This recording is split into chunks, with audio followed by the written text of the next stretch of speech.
नमस्कार, अपने सबके मिथिला समाचार टीवी पर स्वागत है। दरभंगा जिला के बेहेरी में लोजपा रामविलास के राष्ट्रीय अध्यक्ष जमुई सांसद चिराग पासवान के मिथिला परंपरा अनुसार कार्यकर्ता द्वारा भव्य स्वागत किया गया।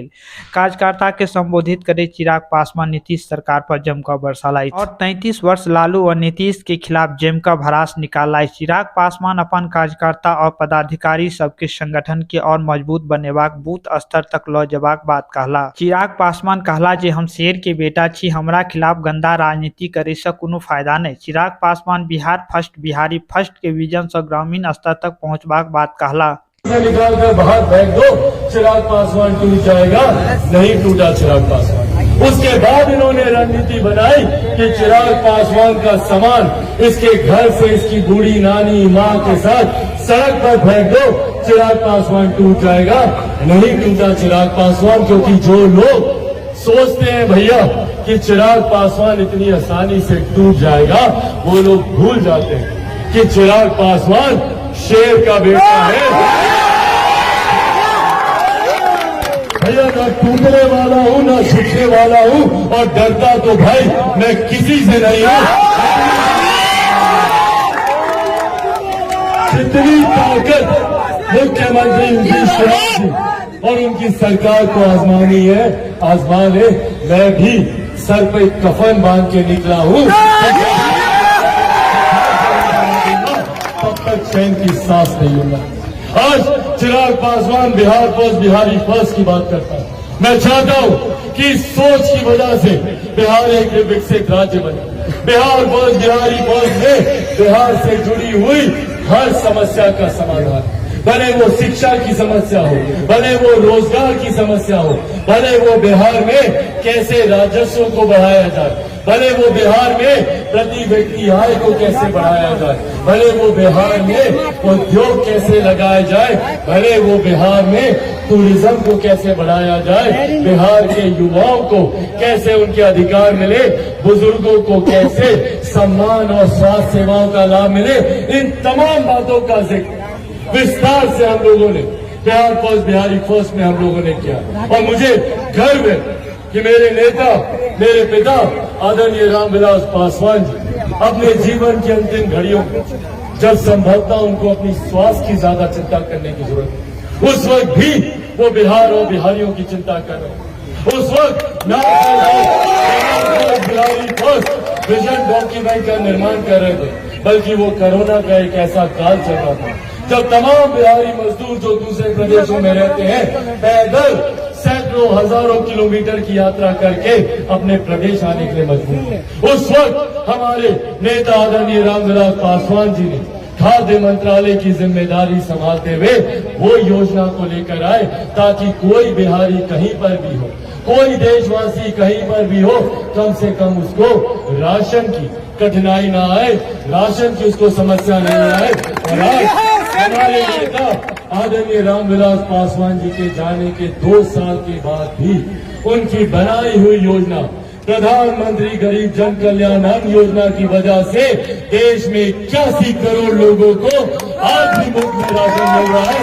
ये सोच हमारे नेता आदरणीय रामविलास पासवान जी, पार्टी के संस्थापक आदरणीय रामविलास पासवान जी के नेतृत्व में जिन्होंने काम किया, उनके साथ पार्टी को मजबूत करने का कार्य उन्होंने किया।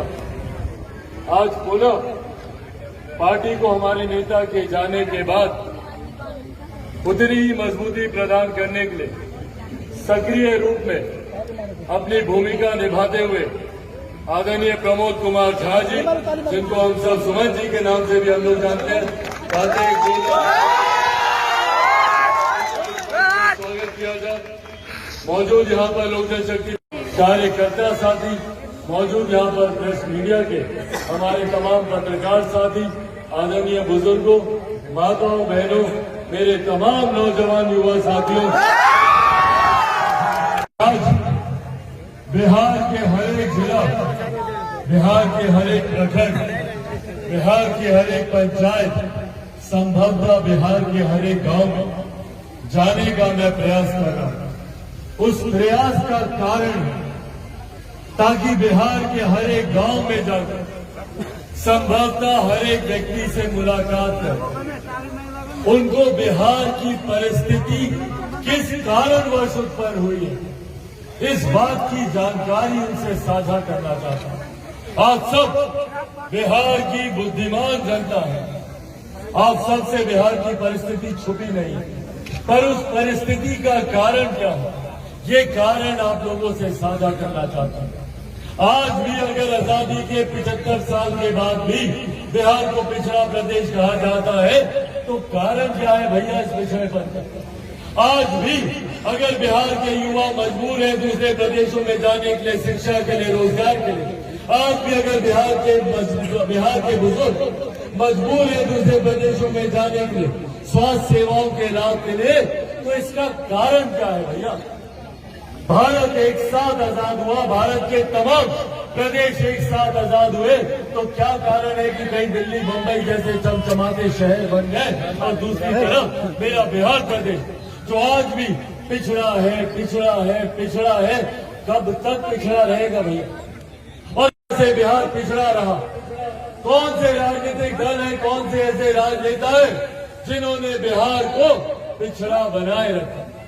क्यों आज भी मूलभूत जरूरतों का अभाव हमारे लिए सबसे बड़ी समस्या बना। जाकर देखिए दिल्ली मुंबई जैसे शहरों में लोग मल्टीप्लेक्सेस की बात करते हैं, मेट्रो ट्रेन तो क्या बुलेट ट्रेन की वहां पर बात होती है, और वही हमारा प्रदेश देख लीजिए। आज भी हम लोग परेशान रहते हैं भैया कि कैसे मेरे आंगन में एक चापाकल बने, कैसे हमारे गांव में ट्रांसफार्मर है, कैसे मेरे घर के सामने एक नली गली बने। क्यों हमारी सोच इतनी सीमित होकर रह गई, जहां देश दुनिया विकास की नई नई गाथाएं लिखे। क्या कारण है भैया कि आज भी हमारे प्रदेश में जब विकास की बात होती है तो नली गली चापाकल तक हमारी सोच आकर सीमित हो जाती है। क्यों नहीं हम लोग सोचते कि बिहार में कैसे बड़े बड़े उद्योग खुले, क्यों नहीं हम लोग सोचते हैं कि बिहार में आईटी जॉब, आईटी सेक्टर है, क्यों नहीं हम लोग सोचते कि बिहार में एजुकेशनल हब बने, शिक्षा के बड़े बड़े संस्थान यहाँ पर खुले। क्यों हमारे बच्चों को भैया आज भी जाना पड़ता है, कभी दिल्ली, कभी गुरुग्राम, कभी नोएडा, कभी बैंगलोर, कभी मुंबई। क्यों? मैंने आज तक कभी नहीं सुना कि कोई मुंबई का लड़का या लड़की बिहार आता हो शिक्षा के लिए। आप लोगों ने सुना क्या? कभी कोई दिल्ली का लड़का लड़की बिहार आया है? तो फिर क्यों सिर्फ हम बिहारियों को ही दूसरे प्रदेश आना पड़ता है? और तो और वहां जाते हैं हम लोग शिक्षा के लिए, रोजगार के लिए, पर वहां पर हम लोग को अपमानित किया जाता है, हम लोगों पर लाठियां चलाई जाती है, और तो और बिहारी शब्द तक को वहां पे गाली बना दिया गया। आप लोगों के घर जो दिल्ली, मुंबई, गुरुग्राम, बैंगलोर में काम करता होगा या पढ़ाई करता होगा, पूछिएगा उससे। बिहार के बच्चे बताने से घबराते हैं, क्यों बताते नहीं है कि हम लोग बिहार से आए हैं? क्यों? क्योंकि हम लोग को अपमानित किया जाएगा, हम लोग को बेइज्जत किया जाएगा। और इतना होने के बावजूद बिहार सरकार खामोश रहती है। अनंत ऐसी घटनाएं जहां पर बिहारी युवा युवती, लड़के लड़कियों के ऊपर लाठियां चलाई गई, उन्हें बेरहमी से पीटा गया, उन्हें अपमानित किया गया, और तो और कई ऐसी घटनाएं हैं जहां पर उन्हें मौत के घाट तक उतारा गया। उस पर भी राज्य सरकार खामोश रहती है। एक शब्द हमारे मुख्यमंत्री नीतीश कुमार जी के मुंह से नहीं निकलता ताकि दूसरे प्रदेशों में रह रहे बिहारियों का मनोबल बढ़े, ताकि उनको लगे कि भैया उनकी सरकार उनके साथ है। पहली बात तो आपकी नाकामी की वजह से बिहारी दूसरे प्रदेश में जाता है, वहां पर जाकर जब वो अपमानित होता, उसे पीटा जाता है, तो ऐसे में राज्य सरकार खामोश रहती है। और उसके ऊपर यही सरकार दावे भरती है, दम भरती है भैया कि हम बिहार में विकास करेंगे। भाई पिछले 32-33 साल आप लोगों पर नहीं तो और किस पर हम लोगों ने विश्वास किया? बताइए, आज की तारीख में जो बिहार में सरकार है, इन्हीं लोगों की सरकार रही है ना पिछले 33 सालों में। 90 के दशक से इन्हीं लोगों ने हम लोग के ऊपर शासन करने का काम किया, हम लोग के ऊपर सत्ता में रहने का इन लोगों ने काम किया। हम लोगों ने लालू जी, राबड़ी जी सबका शासन देखा। उसका विकल्प बनकर आए मुख्यमंत्री नीतीश कुमार जी, आज उन्हीं के साथ मिलकर वो सरकार चला रहे हैं। पिछले 18 साल से इनका भी शासन हम लोगों ने देखा, पर बदले में क्या मिला हम लोग? आज भी बिहार वही बदहाल परिस्थिति में। जाकर देख लीजिए गांव के हालात, जाकर देख लीजिए शिक्षा के हालात क्या है, प्राइमरी विद्यालयों के हालात देख लीजिए, प्राइमरी स्वास्थ्य केंद्रों के हालात देख लीजिए। वही जर्जर स्थिति जो 90 के दशक में जैसी परिस्थिति थी, वही परिस्थिति आज 21वीं सदी में भी बनी है।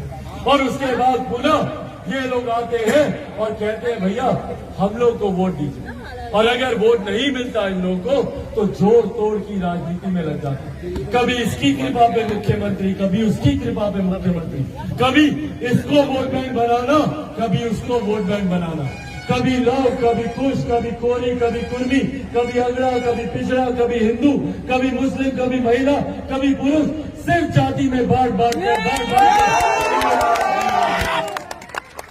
जबकि हकीकत है भैया, और ये बिहार में ही नहीं पूरे हिंदुस्तान में अगर कोई एक फर्क है, कोई एक भेद है तो वो इतना कि एक अमीर जो अमीर होता जा रहा है, दूसरा गरीब जो गरीब होता जा रहा है। और इस गरीब जाति में हर जात पात धर्म मजहब के लोग, जब तक सबको साथ लेकर हम लोग चलने की बात नहीं करेंगे, तब तक सही मायनों में हम लोग विकसित बिहार की कल्पना नहीं कर सकते। जब तक बिहार में अच्छी शिक्षा नहीं आएगी, जब तक बिहार के युवा शिक्षित नहीं होंगे, जब तक पढ़ लिख कर हम लोग अपने अधिकारों को नहीं जानेंगे, तब तक हम लोग को ये लोग इसी तरीके से जात पात धर्म मजहब में बांटते रहेंगे।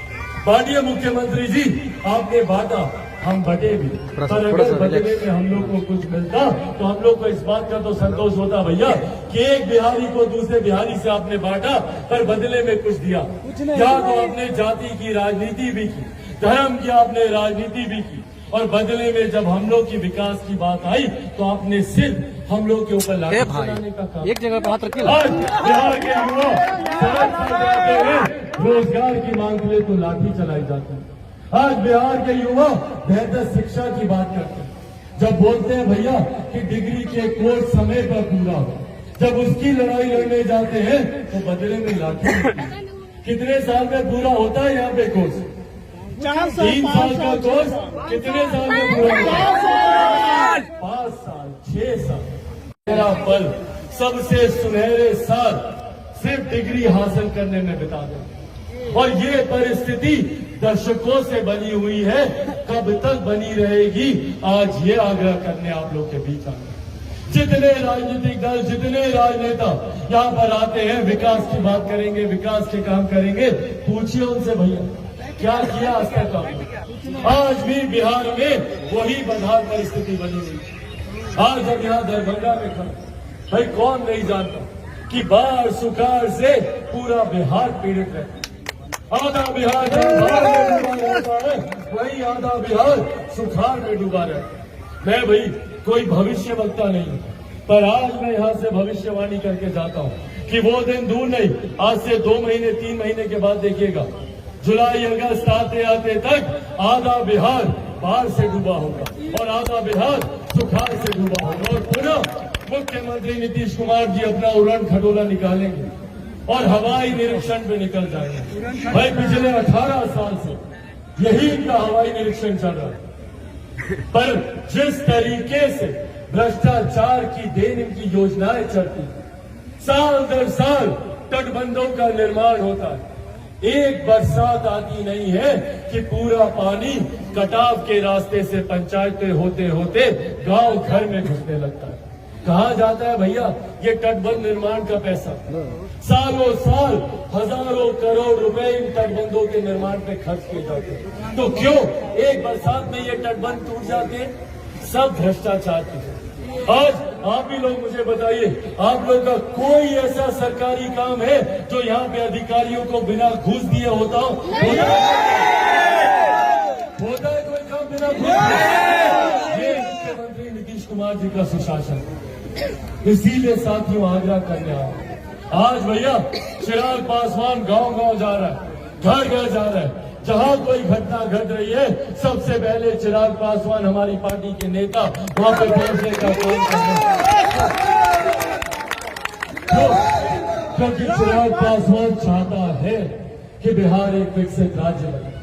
और आज इसी वजह से पूरी सरकार, मुख्यमंत्री नीतीश कुमार जी, बड़ी बड़ी शक्तियां आज चिराग पासवान को खत्म करना चाहती है। क्या कसूर है भैया चिराग पासवान का, बताएं क्या कसूर है चिराग पासवान का? कोई संपत्ति है क्या? कोई कोर्ट कचहरी में कोई मुकदमा चल रहा है? तो चिराग पासवान के खिलाफ अगर कोई मुकदमा नहीं है तो कैसे चिराग पासवान को तोड़ा जाए? उसके लिए रणनीति बनाई गई, उसके लिए बड़ी बड़ी शक्तियां बैठकर उन्होंने रणनीति बनाई कि चिराग पासवान को उसके परिवार से अलग कर दो, चिराग पासवान टूट जाएगा। पर नहीं टूटा चिराग पासवान। उसके बाद इन्होंने रणनीति का एक बड़ा हिस्सा बिहार फर्स्ट, बिहारी फर्स्ट। इसीलिए साथियों, आज आप लोग के बीच यहाँ ये आग्रह करने आया, कई नेता, कई राजनीतिक दल, और अब तो भैया चुनाव का समय है, धीरे धीरे लोकसभा, विधानसभा, सब चुनाव में कई नेता, कई राजनीतिक दल आएंगे, बड़ी बड़ी बातें करेंगे, सब बोलेंगे भैया हम पे भरोसा कर, चाची हमको वोट दे, सब आकर बोलेंगे। पूछेगा उन लोगों से कि इन 32 सालों में ये लोग क्या किए, पूछेगा क्यों आज भी हमारे बिहार के बच्चे दूसरे प्रदेशों में जाने के लिए मजबूर हैं, पूछिएगा कि आप लोगों के स्वास्थ्य केंद्र के हालात इतने बदतर क्यों हैं, टीचर विद्यालय में और डॉक्टर केंद्रों में क्यों नहीं जाते। ये तमाम सवाल उन लोगों से पूछेगा जो बिहार में विकास की बात करने का दम रखते हैं। अंत में साथियों, यही आग्रह करके आप लोगों से जाऊं, चिराग पासवान एक ईमानदार कोशिश कर, मैं एक ईमानदार पहल कर रहा हूं, बिहार के गांव गांव जाकर व्यक्ति व्यक्ति से मिलकर उनकी समस्या का समाधान ढूंढने का प्रयास कर रहा हूं। पर मैं जानता हूं कि मेरी भी सीमाएं हैं।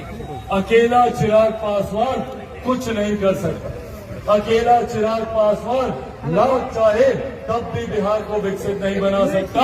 उसके लिए चिराग पासवान को सबके साथ की जरूरत है, और यही साथ मांगे आज जहां आप लोग के बीच आया हूं। आप लोग का साथ मिलेगा ना? सबको चिराग पासवान बनना होगा। बनेंगे चिराग पासवान, चिराग पासवान आप लोगों से करके जाता हूं।